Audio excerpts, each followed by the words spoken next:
उच्च माध्यमिक विद्यालय की ऑनलाइन क्लास में आपका फिर से हार्दिक स्वागत। मैं ज्योग्राफी टीचर भगत सिंह विद्वान।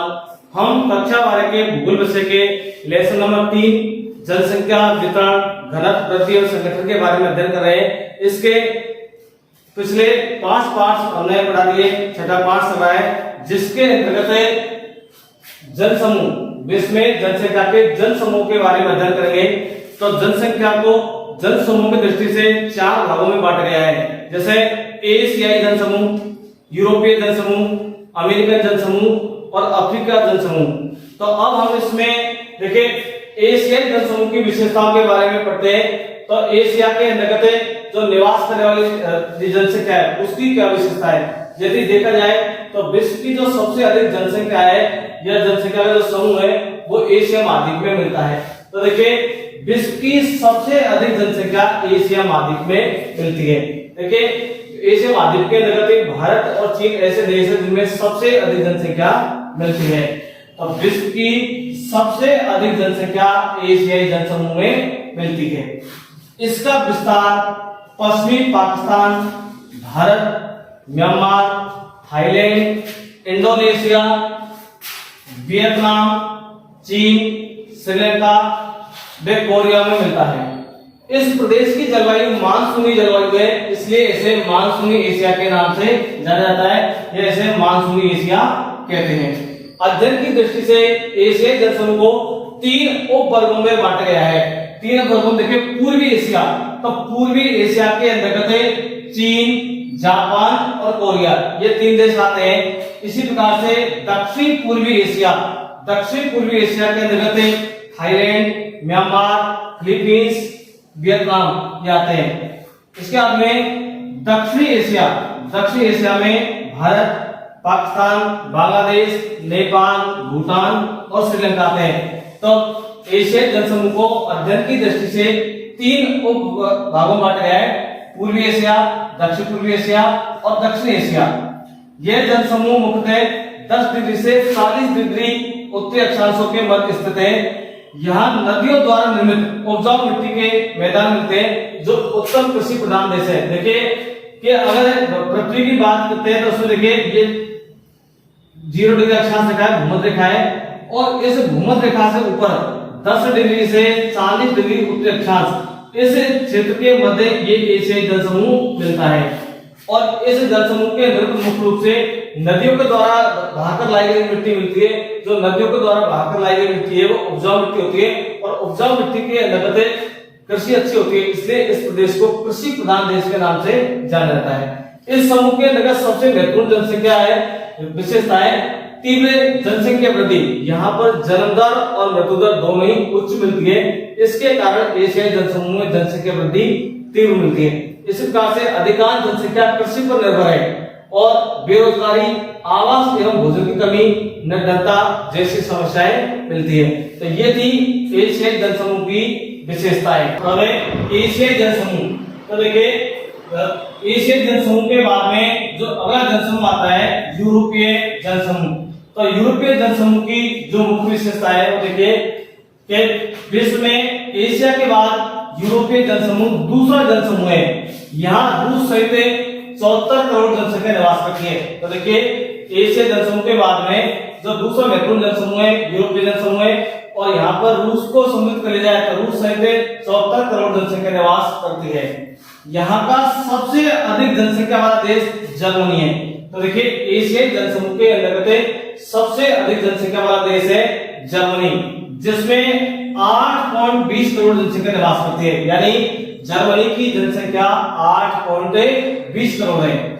यूरोपीय जनसमूह का विस्तार 40 डिग्री से 60 डिग्री उत्तरी अक्षांश के मध्य मिलता है। देखिए यदि हम ग्लोब पर देखते हैं तो ये भूमध्य रेखा है, और भूमध्य रेखा से ऊपर 40 डिग्री उत्तरी अक्षांश और 40 से ऊपर 60, तो यानी कि 40 डिग्री से 60 डिग्री उत्तरी अक्षांश के मध्य यूरोपीय जनसमूह का विस्तार मिलता है। इस महाद्वीप में जन्म दर व मृत्यु दर दोनों निम्न है। देखिए हमने अभी पिछला जो एशियाई जनसमूह पढ़ा था, इसके अंतर्गत जन्म दर और मृत्यु दर दोनों उच्च थी, जबकि यूरोपीय महाद्वीप के अंतर्गत जन्म दर और मृत्यु दर दोनों निम्न है, जिससे जनसंख्या वृद्धि दर स्थिर अवस्था में, यानी कि ज्यादा जनसंख्या बढ़ती नहीं है। यूरोपीय जनसमूह की 70% से अधिक जनसंख्या एशियाई जनसमूह में निवास करती है, जो विनिर्माण उद्योग, व्यापार, परिवहन, संचार व अन्य सेवाओं में संलग्न है। यहाँ प्रति व्यक्ति आय अधिक है, जिससे लोगों का जीवन स्तर उच्च है। देखिए, यूरोपीय जनसमूह के अंतर्गत प्रति व्यक्ति आय अधिक है, जिससे लोगों का जीवन स्तर उच्च पाया जाता है। तो यहाँ की जनसंख्या अधिक होते हुए भी लोगों के सामने कोई समस्या नहीं है, क्योंकि लोगों को पर्याप्त मात्रा में रोजगार मिल जाता है। और इस जनसमूह यानी यूरोपीय जनसमूह का विस्तार रूस, Germany, Great Britain, Italy, Spain, Netherland, Poland, Belgium व हंगरी इन देशों में विस्तृत है। यानी यूरोपीय जनसमूह का विस्तार रूस, Germany, Great Britain, Italy, Spain, Netherland, Poland, Belgium व हंगरी आदि देशों तक विस्तृत है। अगला जनसमूह है अमेरिकन जनसमूह। अमेरिकन जनसमूह तीसरे नंबर का है।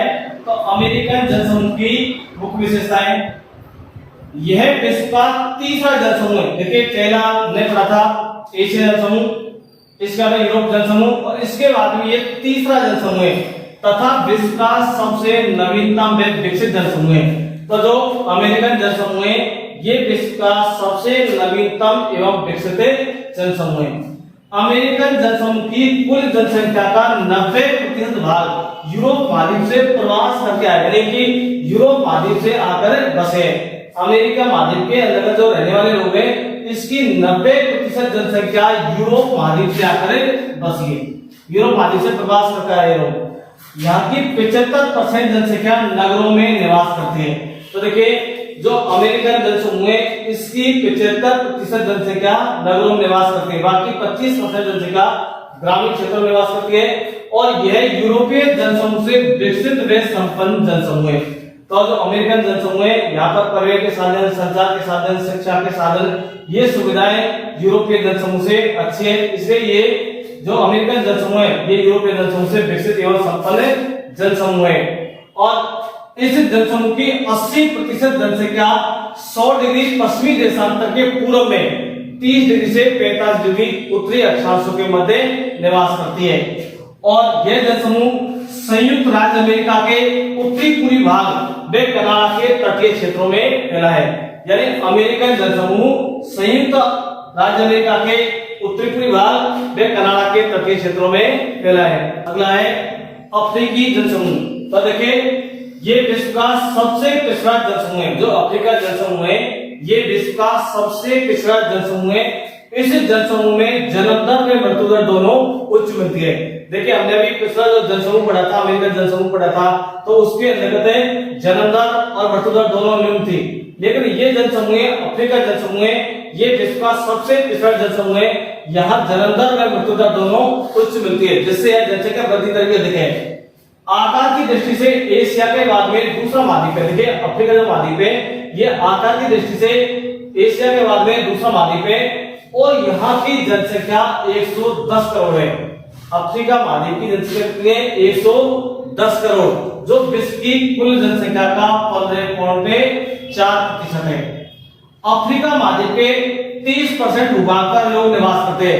यानी अफ्रीका महाद्वीप का जो कुल क्षेत्र है, इसके 30% भूभाग पर लोग निवास करते हैं, जबकि 70% भूभाग क्षेत्र ऐसा है कि जो निर्जन क्षेत्र है, क्योंकि यहाँ पर मरुस्थल पाया जाता है, घने जंगल पाए जाते हैं, जिनके अंतर्गत मनुष्य को रहने की दशाएं नहीं मिलती है। इसलिए अफ्रीका महाद्वीप का 30% भूभाग पर लोग निवास करते हैं और 17% भूभाग पर निर्जन है। यहाँ जनसंख्या का संकेंद्रण 3 क्षेत्रों में मिलता है। तो अफ्रीका महाद्वीप के अंतर्गत जो मुख्य रूप से जनसंख्या का संकेंद्रण मिलता है, वो 3 क्षेत्रों में मिलता है।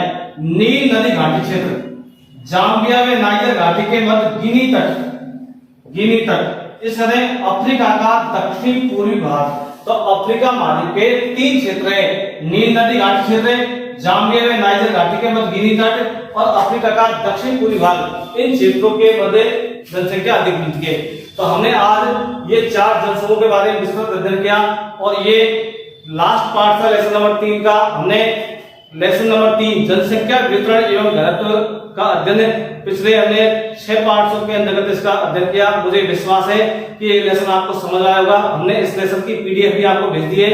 अगर आपको ये लेसन समझ आया हो तो आप इसे लाइक करें, शेयर करें एंड सब्सक्राइब करें। धन्यवाद।